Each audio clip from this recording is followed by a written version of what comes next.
Hi, today we're presenting on the language Shona, Zimbabwe's language. I'm Julia Kasab. I'm Nikki. I'm Brooke. I'm Iram.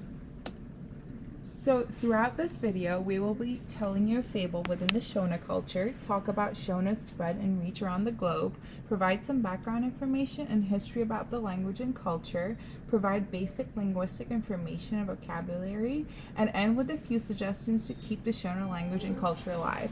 We also were fortunate to have a special guest to join us, who you will be able to hear throughout the video. Once upon a time, in the heart of Zimbabwe, there lived three young girls named Tendai, Farai, and Nyasha. The oldest was Tendai. She was a curious and ambitious girl who was always eager to learn new things. One day, while playing with her friends in the village, Tendai heard a beautiful language being spoken by an elder. The language was Shona, the native language of Zimbabwe. Tendai was immediately fascinated by the language and asked the elder to teach her. The elder agreed and began to teach Tendai the basics of the Shona language. Over the next few months, Tendai worked tirelessly to master the language, practicing with the elder every day. As Tendai's proficiency in Shona grew, she became more and more interested in the culture and traditions of Zimbabwe.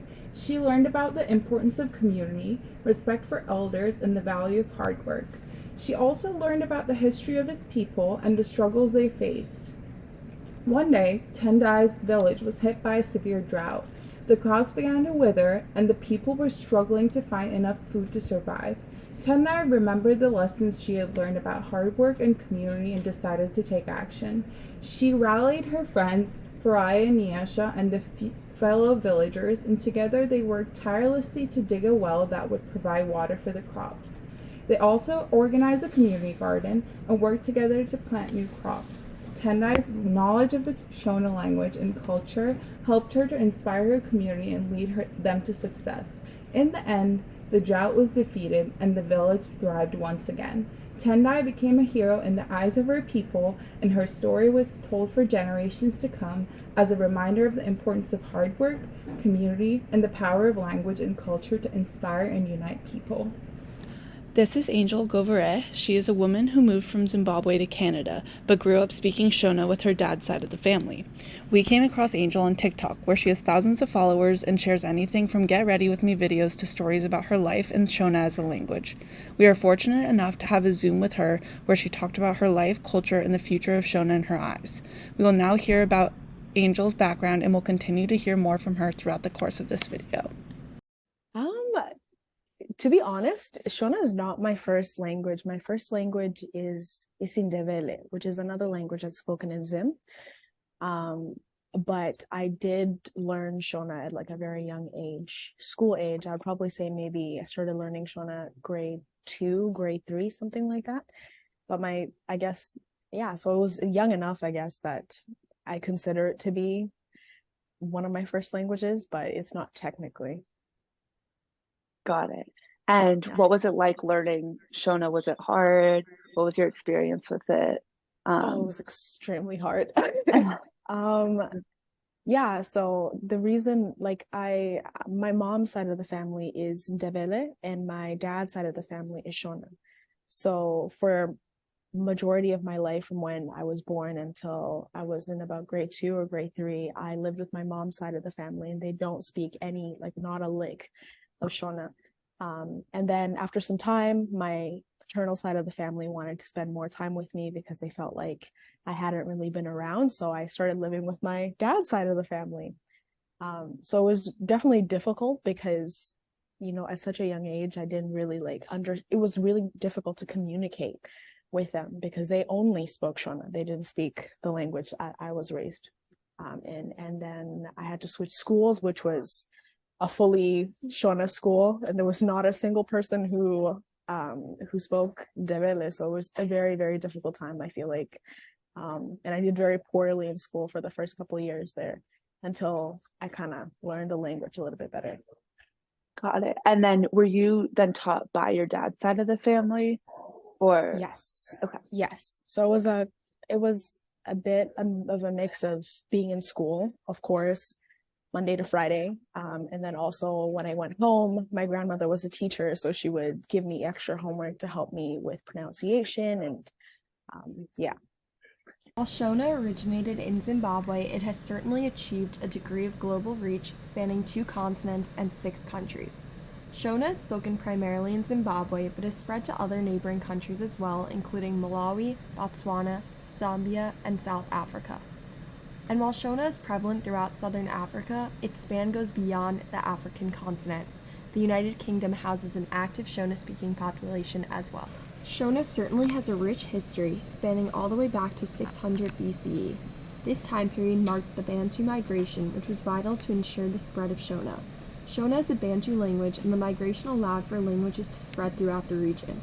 While Shona existed and was actively spreading, centralized Shona states did not emerge until 1000 AD. Fast forwarding now, the 1830s was the next significant marker in the Shona timeline. This was the time that Shona was finally developed into written language by missionaries. 60 years later, the Shona Risings occurred, which were led by local leaders against the European rule of the region. This served as an example of the strong sense of community and collaboration amongst the Shona people. 1930 marked the year that the name Shona was tied to the language, and 1956 was the time that the first Shona novel was published. An important part of understanding Shona as a language is to understand the most central aspects of the Shona culture from the perspective of the Zimbabwean native. Our conversation with Angel affirmed the importance of both family and community within the Shona culture. Angel speaks fondly of the tight-knit community and stated that everyone knows everyone and that everyone looks out for one another. Family also plays an enormously important role in the Shona culture, with the mother playing the role as the center of the family and being treated as holy. Shona has 5 vowels, A, E, I, O, U. Although these are the same as English, they have different pronunciations. This is Angel pronouncing the vowels in Shona. We have A-E-I-O-U, A-E-I-O-U, in English. And then in Shona, it would be A-E-I-O-U, which would help you, I guess, with the pronunciation and make. All right. So, additionally, there are 37 consonants. The sentence structure in Shona consists of subject, verb, and object. While using certain vocabulary to create sentences, it is important to consider that Shona vocabulary consists of plural and gender-based words depending on who is being spoken to. To get a better idea of what the Shona language sounds like, we asked Angel to pronounce some common phrases that would be used every day. Here's a clip of Angel pronouncing some of these phrases. That's perfect. Yeah. Okay, got it. And then the other one, like, what is your name? Or, and then response, my name is. Okay. So how you say, what is your name? Unonzani. And then my name is Dinonzi. Okay. And then, okay, awesome. And then, thank you. Thank you. Waita Jacko. And then where do you live? Onogarakubi. Awesome. And then last one, how old are you? Unemakore mangani. Angel offered advice for people who want to learn Shona and do not know where to start. Here she is. Honestly, I'm in the process of trying to really relearn it. Since coming to Canada, I feel like I've lost the language a little bit, obviously because we speak English primarily here and I'm not really surrounded by a lot of Zimbabweans. So I've been actually in my personal life just trying to learn both languages again and really become more fluent. I would say probably for someone who's never spoken Shona before, one of the biggest things for me, I'd probably say is learning your vowels and just getting down to, because the vowels sound different in Shona than they do in English. To conclude our story of Shona, we would like to emphasize what the key findings were from our research and more so our conversation with native speaker, Angel. Angel emphasized that from her TikToks on Shona, she discovered that, quote, "For me, the next step is trying to get those people, those interested in learning and improving Shona, access to the language because there are not a lot of videos online available for learning Shona."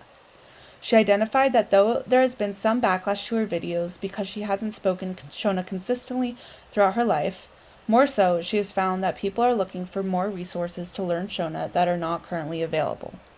From this, as well as the research we conducted, our team has identified 4 primary solutions for keeping Shona alive. First, increasing early education, like Angel learned from her father's family, will encourage children to continue learning, sharing, and spreading the language. Secondly, as we discovered when trying to find a speaker, as well as what Angel mentioned, there needs to be a greater availability of videos and platforms that offer Shona as a language to learn. Third, increasing global awareness in universities, where students can study and speak about Shona would be important for continued discussion on the language. Lastly, primarily based on what Angel said, we suggest to continue speaking Shona, sharing it, reposting videos online, or talking about Shona in any way possible in order to keep it alive. There is a limited number of speakers, and Shona is headed for extinction if changes aren't made. Thank you.